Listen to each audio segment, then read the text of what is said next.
Honorable Mutusa, I'll allow you to speak from the dispatch box, and he will be heard in silence.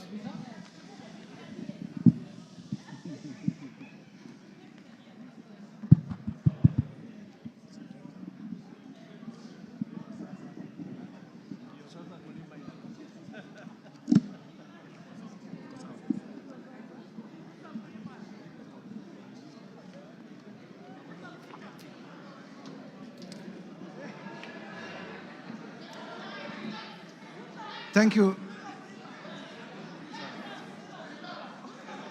Thank you, Mr. Speaker, for the opportunity to move this motion from this table.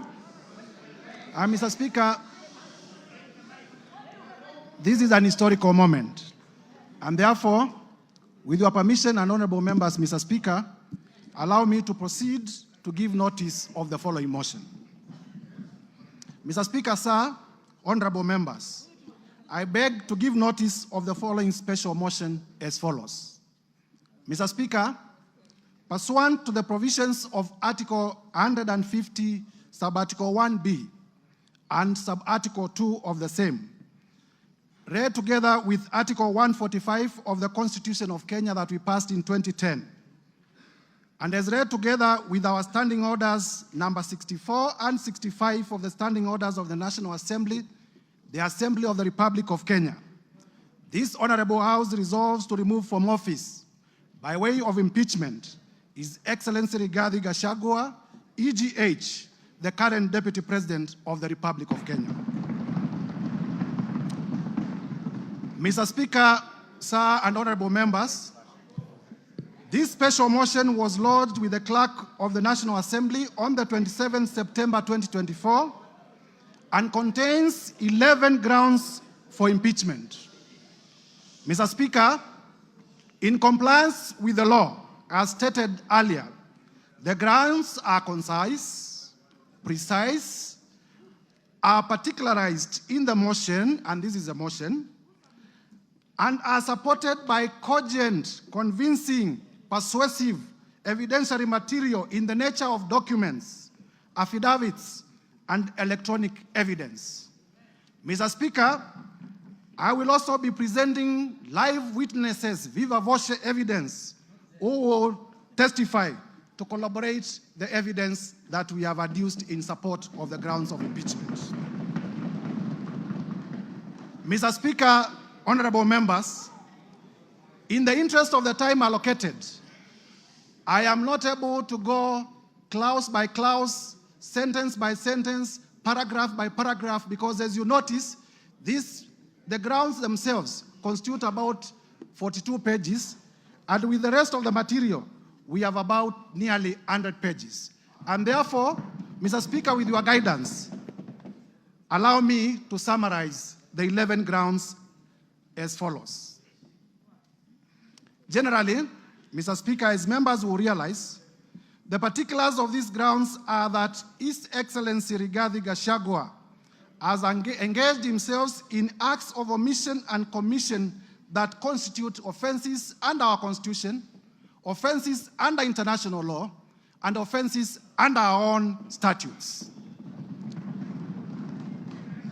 On ground one, Mr. Speaker, we will be demonstrating before this House that His Excellency Rigathi Gachagua has grossly violated Articles 10(2)(1)(a), 10(2)(b) and C, Articles 27(4), Article 73(1)(a) and 2(b), Article 75(1)(c), and Article 129, Sub-Article 2 of the Constitution of Kenya, as well as Articles 147(1), as read with Article 131(2)(c) and D of the Constitution of Kenya.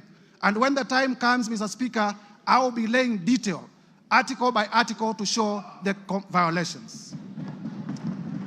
On ground number two, Mr. Speaker and honorable members, at the opportune time, I will demonstrate to Kenyans that His Excellency Rigathi Gachagua has violated Article 147(1) of the Constitution and Article 152(1) of the Constitution of Kenya, the most progressive constitution in Africa. Mr. Speaker, on ground 3, I will be demonstrating before this House to Kenyans and to the international community that His Excellency Rigathi Gachagua has violated Article 6(2) of the Constitution, Article 10(2)(a) of the Constitution, Article 174 of the Constitution, Article 186(1) of the Constitution, Article 189(1) of the Constitution, as well as the 4th schedule of the Constitution of Kenya.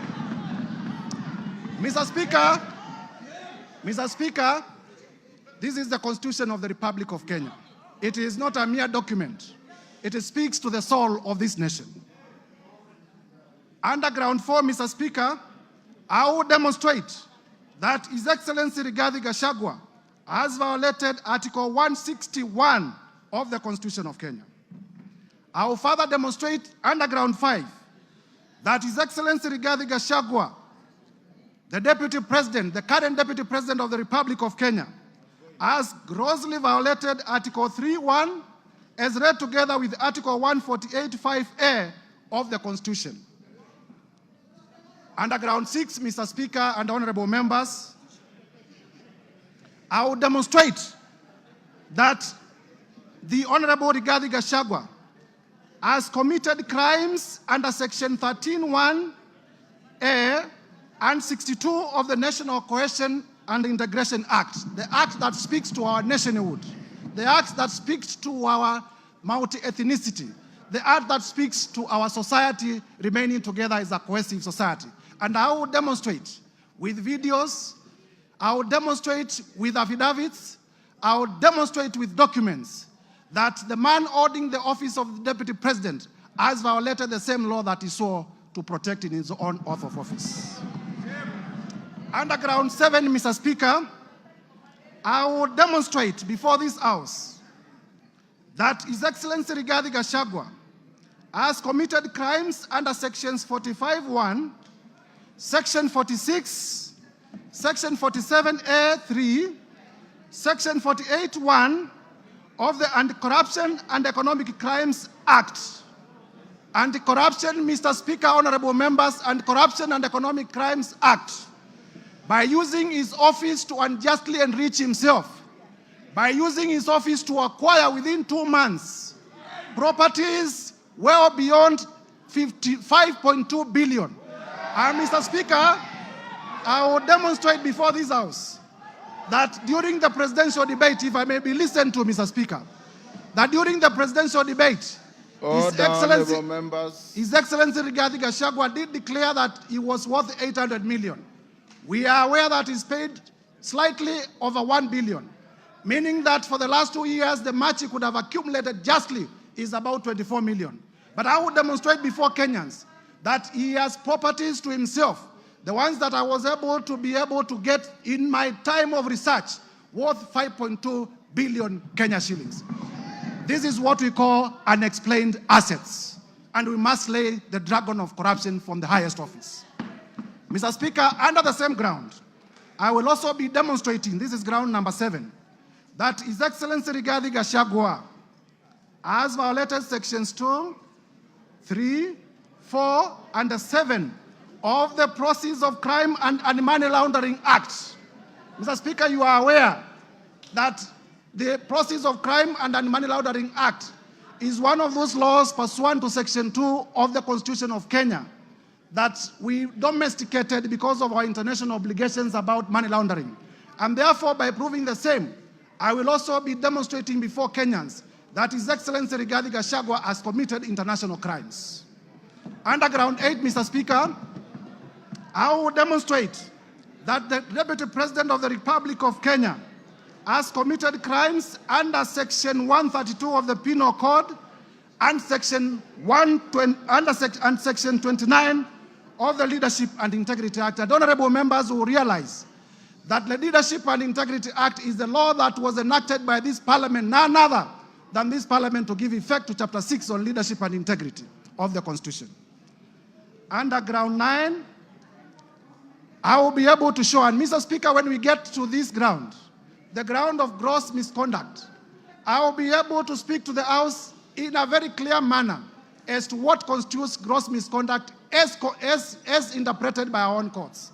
And I'll be able to show that the person of the Deputy President is a bully. The person of the Deputy President has been threatening public officials. The person of the Deputy President has carried himself in a manner that brings disrespect to the office that he holds, and therefore has grossly misconducted himself. Under ground 10, Mr. Speaker, I will also specifically demonstrate that the person of the Deputy President has committed the offense of gross misconduct in the manner of insubordination, insubordinating the presidency and the Kenyan state. The Kenyan state is our soul. And if you insubordinate the state, you are not worth being a state officer. Lastly, Mr. Speaker, under ground 11, with your permission, when the time comes, I will also demonstrate, honorable members, if we may be listened to, I will also demonstrate that specifically the Honorable Rigathi Gachagua has committed crimes of gross misconduct, as I had earlier alluded to, in terms of bullying and threatening public officers.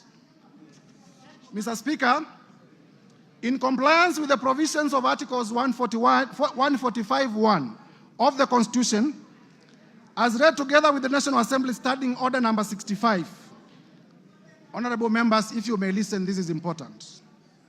A total, Mr. Speaker, a total of 291 members of this National Assembly have graciously appended their signatures in support of this motion. 291 members.